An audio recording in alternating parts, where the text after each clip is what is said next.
Kemudian Allah mengatakan wal afina 'anil nas, dan orang yang suka memaafkan orang lain. Ini karakter yang luar biasa ini ya.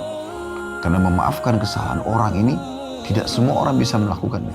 Tapi Allah Subhanahu wa taala karena Dia Maha Pemaaf, Afuun, Ghafurun, ya, Tawwab.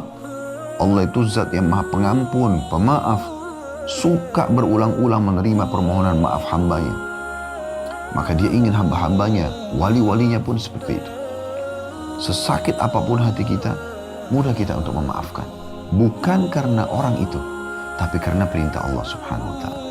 Mudah sekali seorang suami memaafkan istrinya, istri memaafkan suaminya, orang tua maafin anaknya, anak maafin orang tuanya, saudara dengan saudaranya, ya, kemudian teman sama temannya, atasan sama bawahannya, dan seterusnya. Ya.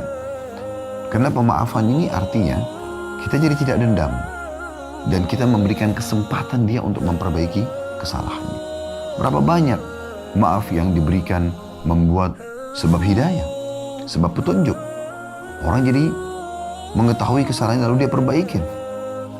Abdullah bin Abbas radhiyallahu anhu pernah lewat di sebuah tempat jalan. Beliau kebetulan menggunakan jubah baru. Ada seseorang lewat tanpa sebab, tiba-tiba menghadap ke beliau lalu mencaci maki dan mengatakan, mentang-mentang kau adalah sepupu Nabi SAW, mentang-mentang kau adalah ini dan itu, kemudian kamu menganggap dirimu lebih dari orang lain. Padahal Abdullah bin Abbas tidak pernah lakukan apa-apa gitu. Maka apa yang terjadi? Beliau hadapi dengan sangat tenang, sangat bijaksana. Beliau biarkan orang itu mencaci maki.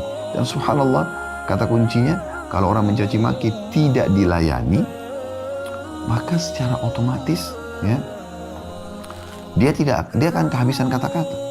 Kapan orang yang sedang memancing emosi kita itu, ya, dia akan menjadi-jadi. Kalau Anda layani, kalau tidak layani tidak ada masalah. Akhirnya orang tersebut terdiam. Lalu Abdullah bin Abbas berkata, apa kau sudah selesai? Dia bilang iya.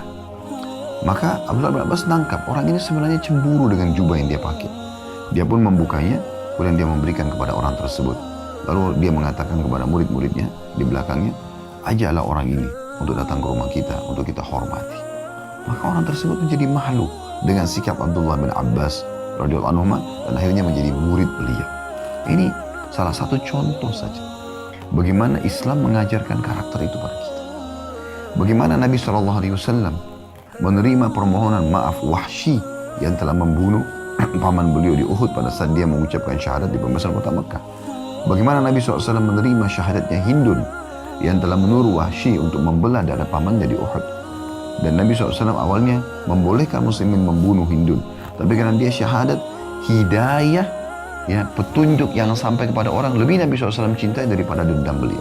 Gak ada dendam. Hatinya bersih dari semua itu. Makanya waktu Nabi SAW meninggal, dalam riwayat yang sahih, hanya ditemukan 17 uban dari seluruh rambut beliau SAW dan jenggot beliau. Karena memang tidak emosional, mudah memaafkan orang, resep awet muda yang luar biasa, gitu kan? Anda mungkin mengatakan, tapi kan saya sakit hati Ustaz. Ya itulah ujiannya, itulah ujiannya. Kalau tidak ada ujian, dari mana Anda dapatkan pahala sabar? Dan bukankah Allah Azza wa Jalla telah berfirman dalam kitabnya, innama yuwaffas sabiruna ajrahum bighairi hisab. Sesungguhnya orang-orang sabar itu akan diberikan balasan tanpa batas.